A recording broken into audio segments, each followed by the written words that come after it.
చెప్పి చంద్రబాబు నాయుడుని తిడుతున్నాను, చంద్రబాబు నాయుడు ప్రశ్నిస్తున్నాను, ఎందుకు కట్టడం లేదని అడుగుతా ఉన్నాను, ఎందుకు చేయడం లేదని అడుగుతా ఉన్నాను. ఈ క్రాప్ ఫస్ట్ దానికి చేయాలి అని అంటే ఫస్ట్ ఈ క్రాప్ చేయాలి. మీ గ్రామంలో ఈ క్రాప్ జరుగుతూ ఉందా నువ్వే చెప్పు. నీ గ్రామంలో ఈ క్రాపే జరగనప్పుడు ఇక ఏ రకంగా ఇన్సూరెన్స్ అంటే ఇన్సూరెన్స్ ఎగనామా పెడుతున్నట్టే కదా. ఈ క్రాపే జరగనప్పుడు ఇక దీనికి ఇన్పుట్ సబ్సిడీకి సంబంధించి నీకు ఏ రకంగా నీకు సొమ్మిస్తాడు? తెలుగుదేశం పార్టీకి సంబంధించిన వాడు ఎవడైతే రాసుకుంటాడో, నీ పేరేం పేరు? సాంబా అంటే వైసీపీనో లేకపోతే న్యూట్రల్లో అయితే రాదు. ఒక నిమిషం, ప్రకాష్ ఏమన్నా తెలుగుదేశం అని అనుకో, ప్రకాష్ టిక్. ఈ క్రాప్ లేదు, పారదర్శకత లేదు, ఇన్సూరెన్స్ ఎట్టాగు లేదు, ఇన్పుట్ సబ్సిడీ కూడా ఇప్పటి వరకు వీళ్ళకి కావాల్సిన ప్రకారం వీళ్ళకి కావాల్సినోనికి నచ్చినోనికి ఇస్తారు, నచ్చినోనికి జిల్లా స్థాయి అధికారులు కలెక్టర్ కానీ రెవెన్యూ అధికారులు కానీ వచ్చి పంట నష్టవేసిన దాఖలాలు లేవు. ఒక పిఠాపురం కాకినాడ నియోజకవర్గం కాదు, జిల్లానే కాదు, అటు కోనసీమలో కూడా దాదాపు 3వ వరదైనా సరే ఎక్కడ కూడా పట్టించుకోవట్లేదు అనేది ప్రజలు చెప్తున్నారు. అదే కదా చెప్తా ఉన్నా. బాని పేరేం పేరు? సత్య. అదే సత్య నేను చెప్తా ఉన్నాను. ప్రభుత్వం స్పందించడం లేదనే కదా నేను చెప్పేది. ప్రభుత్వం అంతా ఫోటోలకు పరిమితం అవుతా ఉంది. చంద్రబాబు నాయుడు అనే వ్యక్తి టోటల్గా డ్రామా ఆర్టిస్ట్ అయిపోయినాడు. మామూలుగా పవన్ కళ్యాణ్ సినిమా స్టార్, కానీ ఇక్కడ కాదు. పాపం ఆయన కొత్తగా వచ్చాడు, పాపం ఆయనకి ఏం తెలిసినట్టు లేదు. కానీ చంద్రబాబు నాయుడు పవన్ కళ్యాణ్ మించిపోయినాడు. ఆయన సినిమా ఆర్టిస్ట్ అయితే ఈయన డ్రామా ఆర్టిస్ట్. గత ప్రభుత్వ నిర్లక్ష్యం వల్ల ఏలేరు ఆధునీకరణ చేశారు. రీటెండరింగ్ పేరుతో నిధులు ప్రకటించినప్పటికీ ఎక్కడ కూడా నిధులు ఇవ్వలేదని ఆరోపిస్తున్నారు. పేరేం పేరున్నా? అదే ప్రకాష్ నేను చెప్పేది. కనీసం మా హయాంలో 2000 వాళ్ళు Chandrababu Naidu already revise estimate చేసినాడు స్వామి 295 కోట్ల రూపాయలకు. అది ఉంది, జరుగుతూ ఉంది. మా హయాంలో దాన్ని వేగం ఎందుకు పెంచలేకపోయాము అని అంటే నిండుగా రిజర్వాయర్లు ఉన్నాయి. మోడర్నైజేషన్ ఆఫ్ కెనాల్ చేయాలి అని అంటే క్రాప్ హాలిడే ప్రకటించాలి. నిండుగా నిండు కుండల రిజర్వాయర్ ఉన్నప్పుడు ఎందుకులే హాలిడే ప్రకటించడం ఎందుకు? 14,000 క్యూసెక్స్ ఫ్లో అయ్యే కెనాల్లో కనీసం 10,000 అన్న పోతూ ఉన్నాయి కదా. పెద్ద నష్టం ఏమి లేదులే, రెగ్యులేట్ చేసుకుంటూ పోతూ ఉంటే పెద్ద నష్టం ఉండదు. కరువు వచ్చినప్పుడు ఇంకోటి వచ్చినప్పుడు దీని గురించి హ్యాండిల్ చేయొచ్చులే అని కొద్దిగా మనం కూడా రైతుల పక్షాన రైతులకు నష్టం జరగకూడదు, క్రాప్ హాలిడే వేస్ట్ కాకూడదు, వాళ్ళకు క్రాప్ హాలిడే ఇచ్చి వాళ్ళకి ఇబ్బంది కడగకూడదు అని చెప్పి కొద్ది గొప్ప అనుకున్నంత వేగంగా చేయకపోవచ్చు. కానీ చంద్రబాబు నాయుడు హయాంలో ఎందుకు చేయలేదని అడుగుతా ఉన్నా. ఇదే 295 కోట్ల రూపాయలకి ఎస్టిమేట్లు పెంచింది చంద్రబాబే కదా. 2015 ఏప్రిల్లోనే పెంచాడు కదా. మనం పెంచినప్పుడు తన హయాంలో తనకు 2015 నుంచి 4 ఏళ్ళు తన అధికారంలో ఉంది.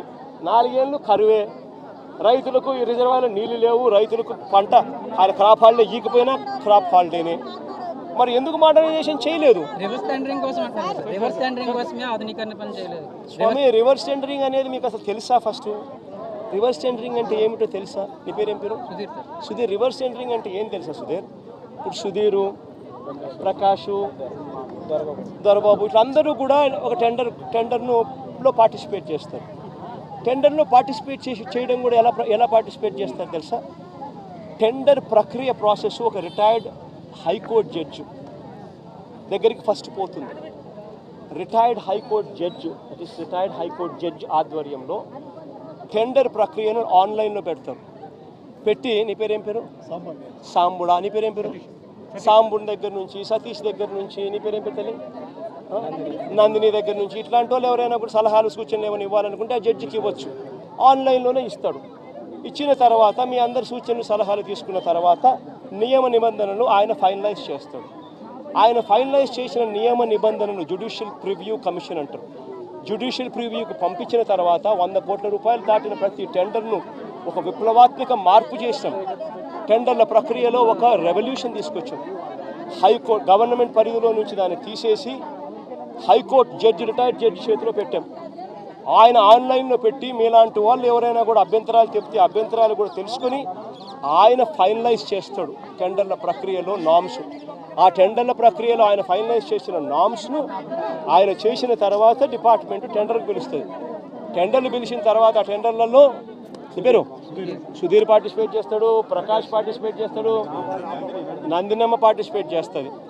చేసినప్పుడు సుధీరు L1 వస్తుంది. మామూలుగా అయితే సుధీర్కి రావాలి, కానీ రివర్స్ టెండరింగ్లో రాదు. సుధీర్ కోట్ చేసిన L1ను బేస్ ప్రైస్ కింద తీసుకుంటాం. తీసుకొని మళ్ళా సుధీర్ని పిలుస్తా, ప్రకాష్ని పిలుస్తాం, నందినమ్మని పిలుస్తాం, పిలిచి ఆక్షన్ పెడతాం. సుధీర్ ఈ మాట చెప్పినాడు, ప్రకాష్ నువ్వు తగ్గుతావా అంట. తగ్గుతాను, ఇంత 10 రూపాయలు నేను అప్పుడు పొరపాటు, నేను ఇంకా తగ్గిస్తాను, నేను నాకు వచ్చే అవకాశం ఉంది కాబట్టి నేను సుధీర్తో కాంపిటీషన్ లేకొస్తాను. మళ్ళీ ఆక్షన్లో నువ్వు చెప్పొచ్చు, నందినమ్మ నేనేం తక్కువ తిన్నా, నేను 85 చెప్తానని చెప్పి నందినమ్మ చెప్పొచ్చు. అప్పుడు నందినమ్మకు వస్తుంది tender. This is reverse tendering. ఈ రివర్స్ టెండరింగ్ అనేది ఒక రెవల్యూషన్.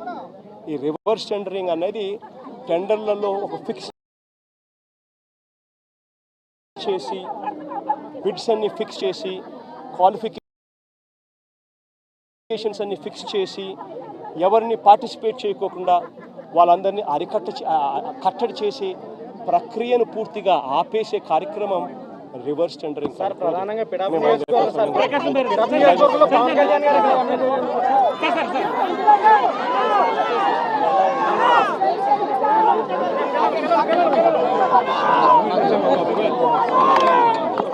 సుధీర్ అన్ని వస్తున్నాయి ఎవరది ఏమో